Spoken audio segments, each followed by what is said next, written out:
Tina. Today we're going to make a little tassel set with the Christmas Dazzle Treasure Box.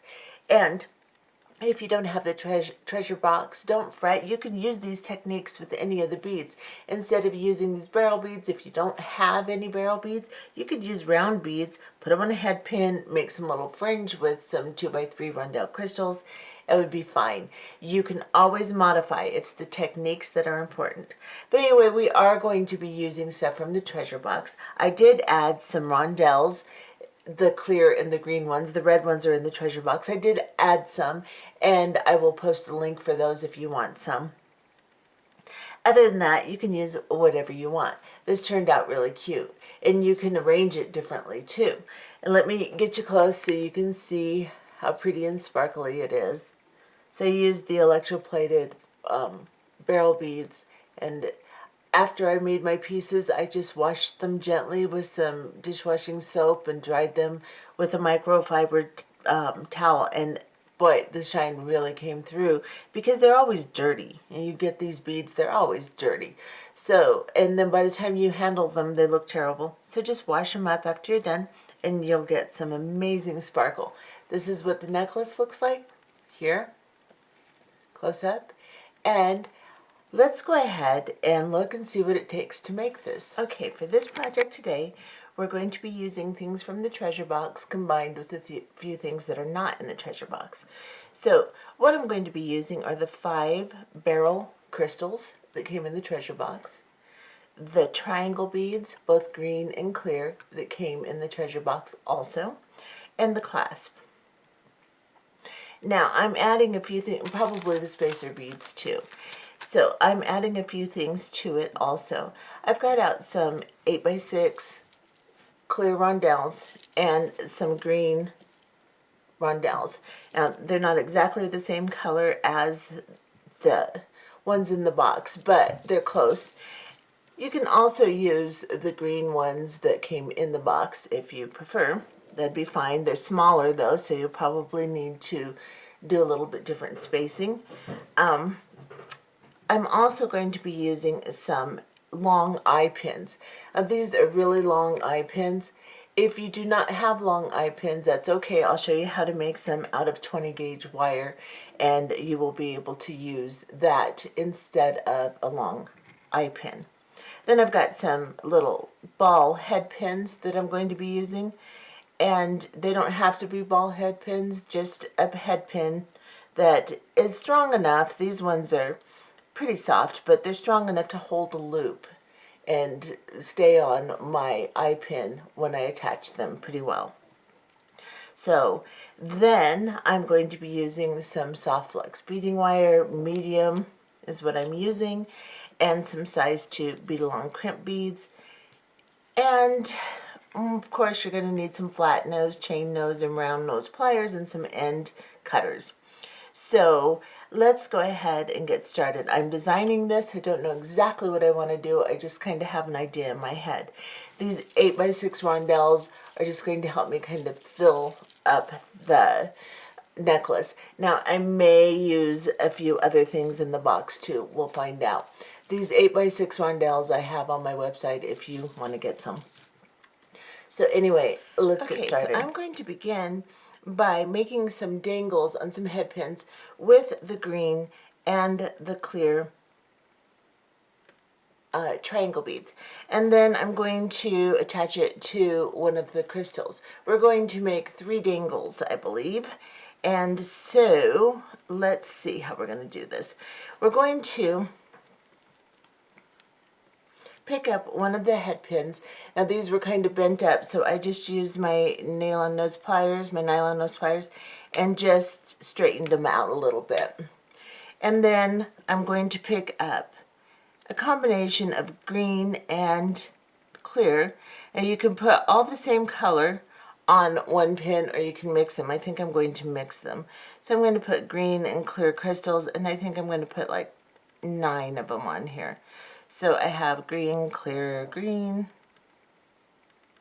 And these little holes are tiny, so it takes a second to pick them up. And I've got 1, 2, 3, 4, 5. Actually, I think the way I want to do it is I want to make graduated color. So I think I'm going to do clear on the bottom, or green on the bottom, and clear towards the top. That's what I'm going to do. So I'm going to put 4 green on the bottom and 5 clear on the top. And I think I should have enough to make what I have in mind here if I combine the two colors. So I'm going to go ahead and pick these up so you don't have to watch me, and I'll be right back and show you what we're going to do with these. Okay, so I have picked up 4 of the green triangle beads and 5 of the clear triangle beads. And what I'm going to do is I'm going to grab my flat nose pliers right above this last triangle bead, just about 1 millimeter above it, as you can see, and I'm just going to bend this over. And then I'm going to cut this pretty short because I want this to be a pretty small loop. So I'm going to place it over my finger and just cut it right about here, so there's not quite 1/4 of an inch there, or right around, so probably under.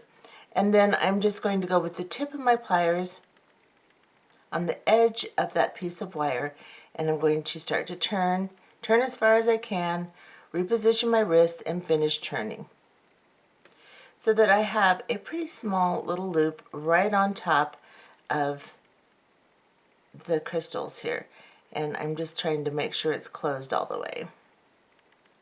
And then of course you can always straighten it out a little, close it more if you need to. Let's see, it's so tiny it's hard to see, but that's what that looks like.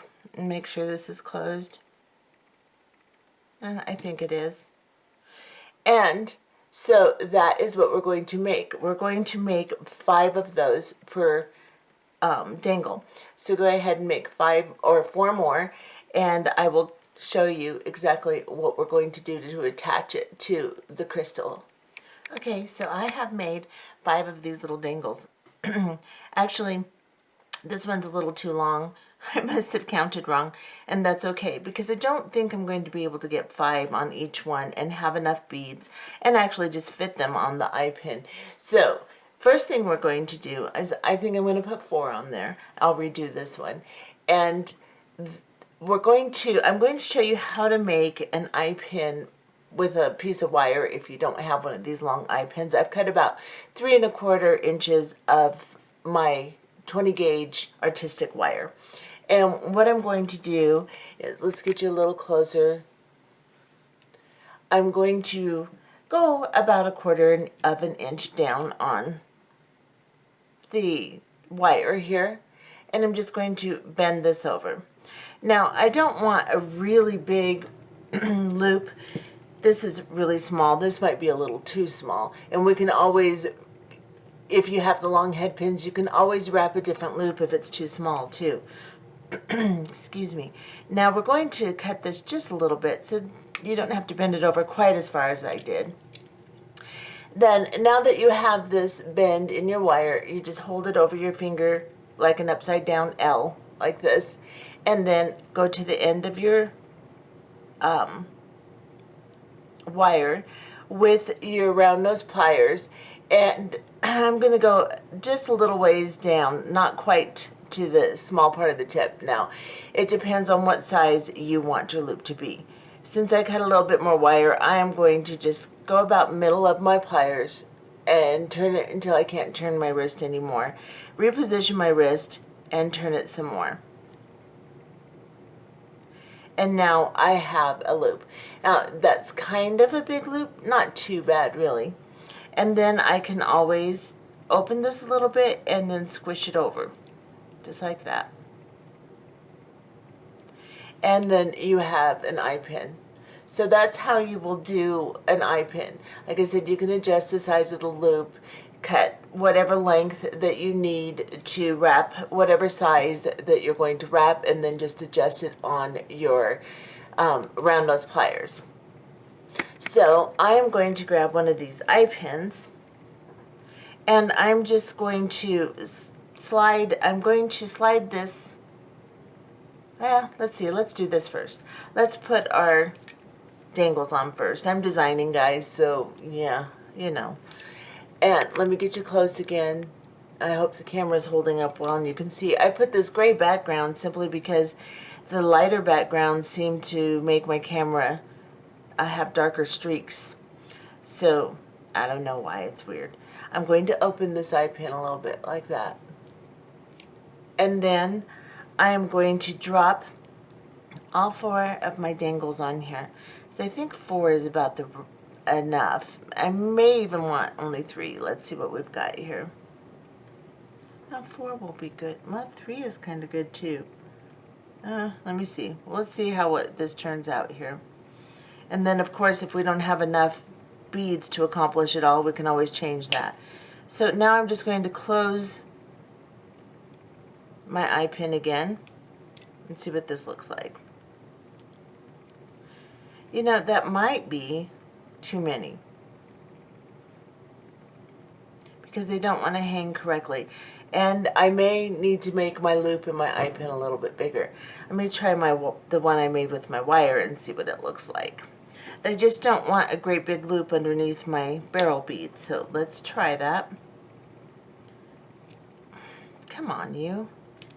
Okay, so yeah, that's just too many. It's just overwhelming. I can't even find the loop on the eye pin to open it. So I can cut the end off this eye pin and make a little bit bigger loop too. Exactly the same way I showed you how to make this loop. But this loop is already bigger, so I'm going to try this one and drop these on. Let's see what it looks like.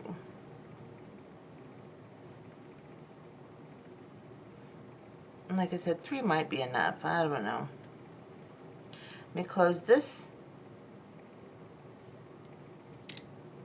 Yeah, that's better.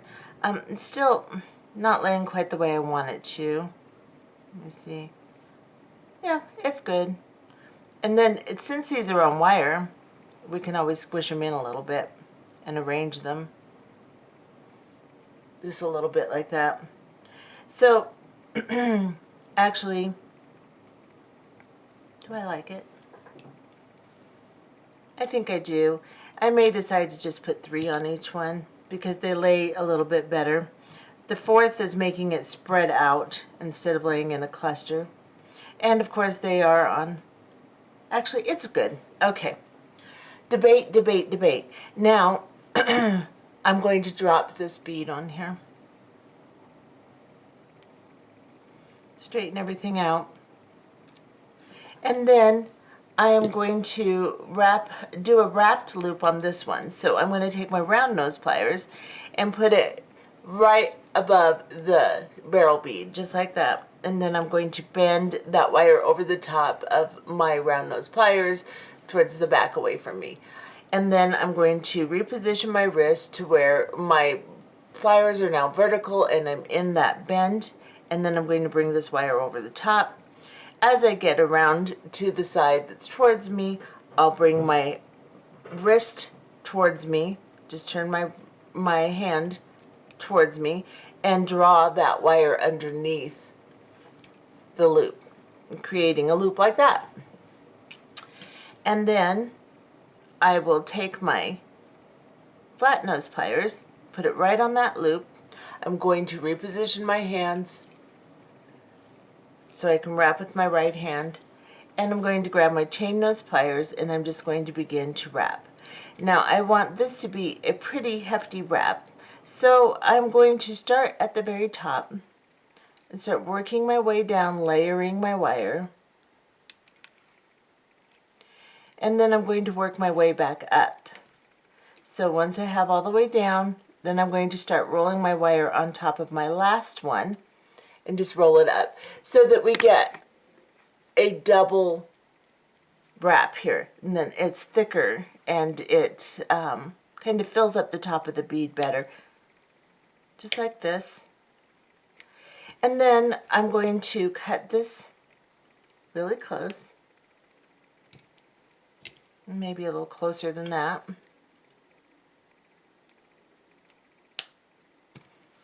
and tuck it in the best I can.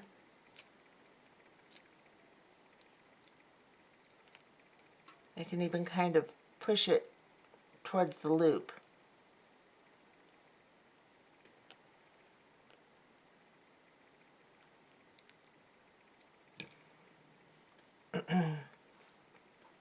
And there's my dangle.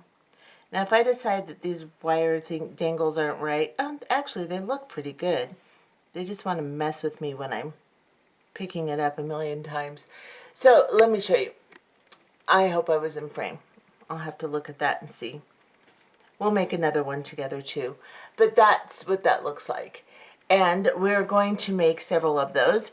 So I'm going to, let's see, I think we'll go ahead and do that with all 5 beads, and then we'll be back. Okay, so as you can see, I've made my 5 components just like I showed you. The only thing different is that I have gone ahead and put some jump rings on these. Now, there's a couple things we can do here, but first let me tell you about the jump rings. On one unit, I connected 3 jump rings to the unit loop on top. On 2 of them, I connected 2 jump rings on the unit loop. And then on 2 of them, I put 1 jump ring on the unit loop. Now, we can string these. The way I did that will make them graduate the way they lay.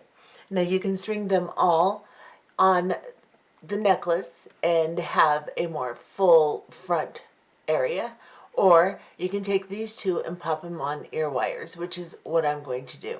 Make sure that it's just 1 jump ring on either one, unless you want more, of course. If you want them to dangle lower, then you can do that. But these 3 are going to be reserved for the necklace, so I'm going to set them aside. And then I've got a couple of the ear wires that came in your treasure box, and I'm just going to open the loop of the ear wire so you can see where it's open right beneath the ball here. And I'm just going to twist it out, just like that. And I'm going to pop that jump ring on there. And of course you don't have to have a jump ring either. You can just pop it directly on the loop of the unit. But I just thought I'd have a match a little bit more to the necklace. So there's 1 earring, and I'll show you it better in a second. And then I'm just going to pop the next one on the same way. Open my ear wire like this, and then pop this on here. Close the ear wire the same way I opened it, and then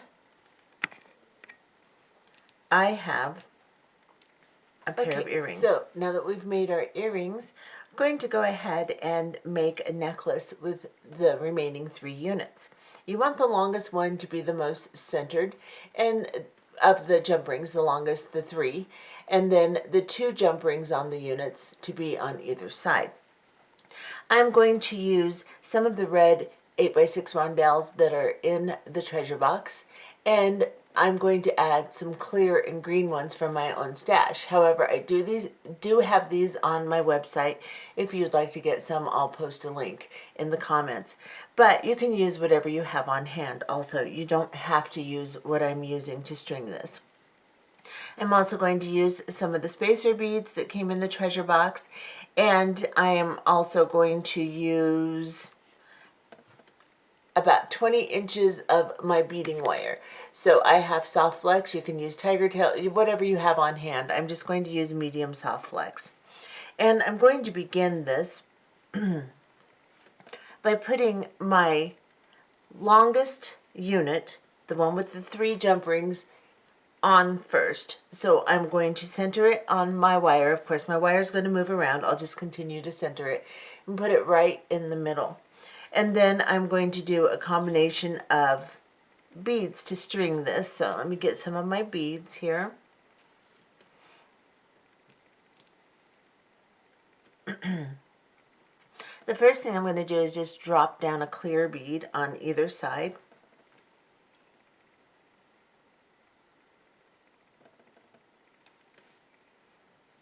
And then I'm going to pick up a spacer bead on both sides.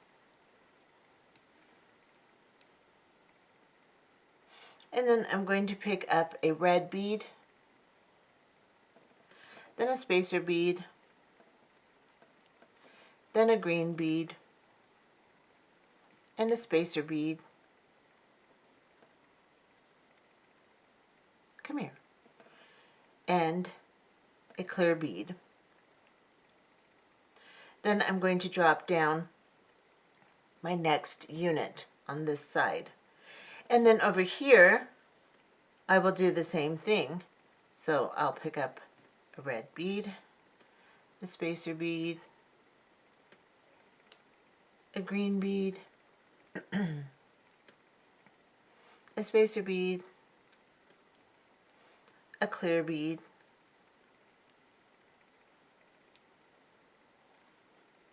and then I will drop down my next unit.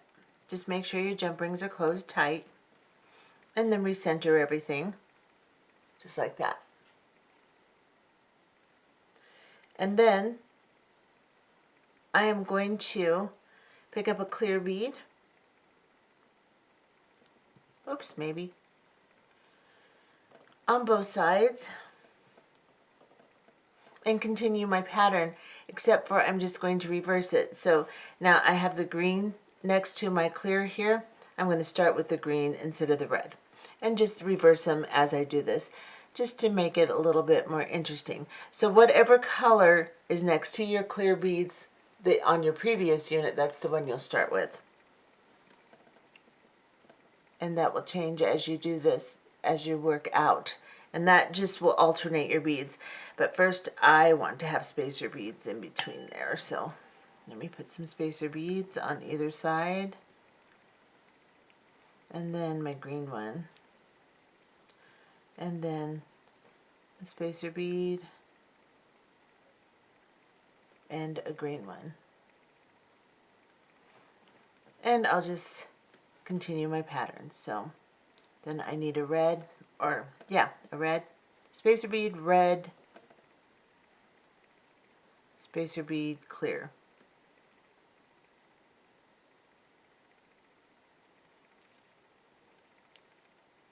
And then I'll do the other side the same way. Oh, that's not a clear one. Jeez, Gina. There. So now, after I put my spacer bead on this side, I will start, since I have a red one on this side of the clear bead, I'll start with a red one. And then I'll just continue doing that all the way around. I'll come back and show you exactly what we end up with. Okay, so I have finished doing my stringing, and I just went ahead and strung until I had about 2 inches left. This will make about an 18-inch necklace. Of course, you can cut more wire, you can string longer, you can string less, make it a 16-inch, and then put your clasp on. However you want to do it. I just maintained the same pattern that I showed you, and I went all the way to the end. At the very end, I put 3 spacer beads on to narrow the end so that I can have my clasping function properly. Now, if you have really big beads and you use a little toggle like this, the beads are going to block the straight end of the toggle from going through the round end. So you need to narrow the ends down, and that's why I did that. Now we're going to go ahead and clasp this side. I have clipped this side off, making sure that my necklace is centered. Right at this point, you can still slide your necklace around and center it. Make sure that the 2 ends are the same. Clip off one side, and then let me get everything arranged here. Then I'm going to use one of my size 2 beadle-on crimp tubes, and I'm just going to pick up my crimp tube and drop it down to the spacer beads.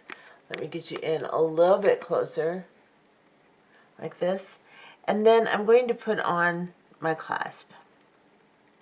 Then I'm going to bring my wire around, and I just try to lay my wire right on top of the wire that's already in there.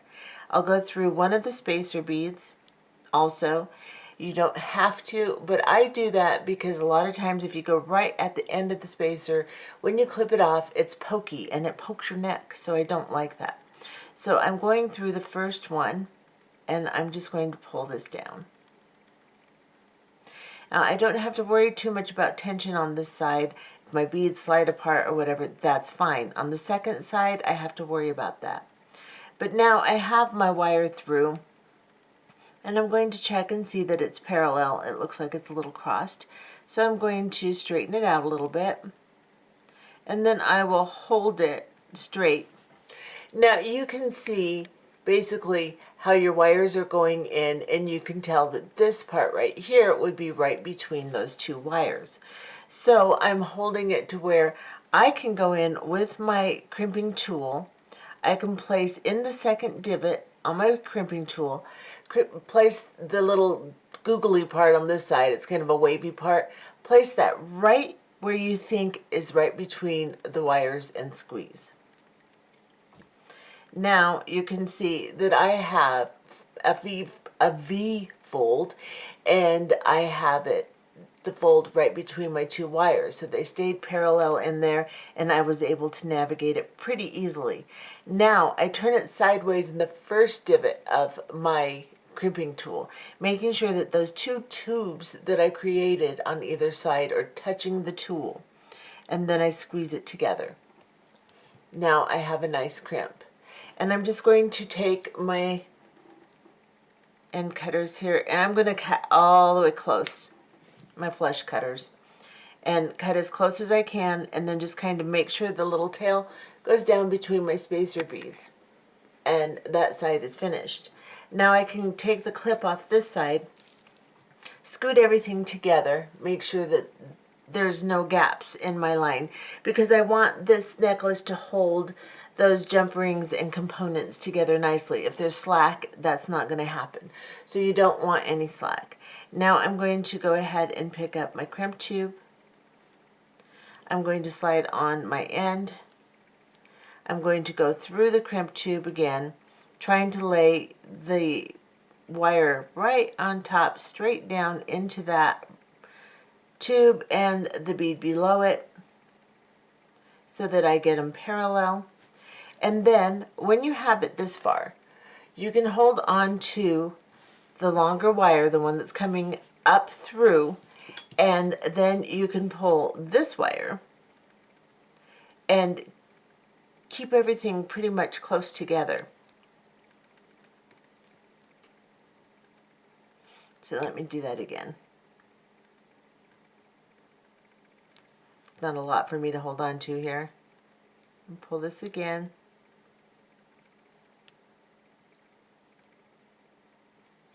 And feed it through, just like that. That way my beads stay together pretty well. I'll get you closer so you can see. Just like this.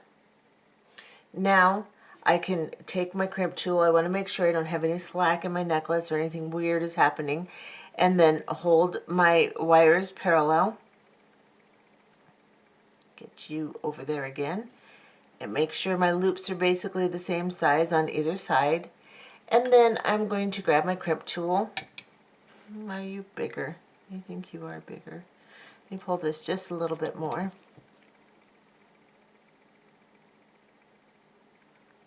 Okay. And then I'm going to place my crimp tool where I can imagine that is the middle of those two wires. I crossed it.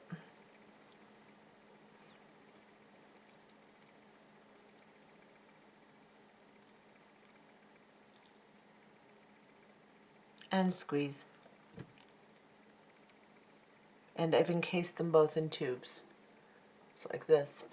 Now, I'll place it sideways, making sure that the two tubes are touching the sides of my crimp tool in the first divot, the one closest to the tip of the tool, like this, and squeeze.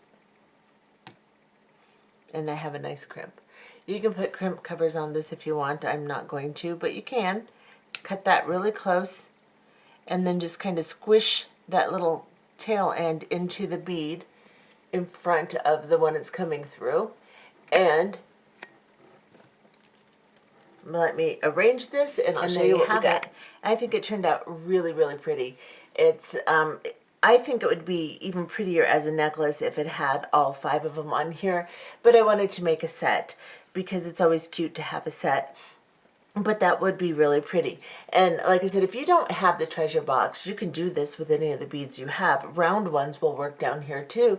Just put them on an eye pin and dangle some little tiny 2x3 rondelles on your eye pins. You can modify this to make it look pretty close to the same or different by using the same techniques. So you don't have to have the treasure box to do these.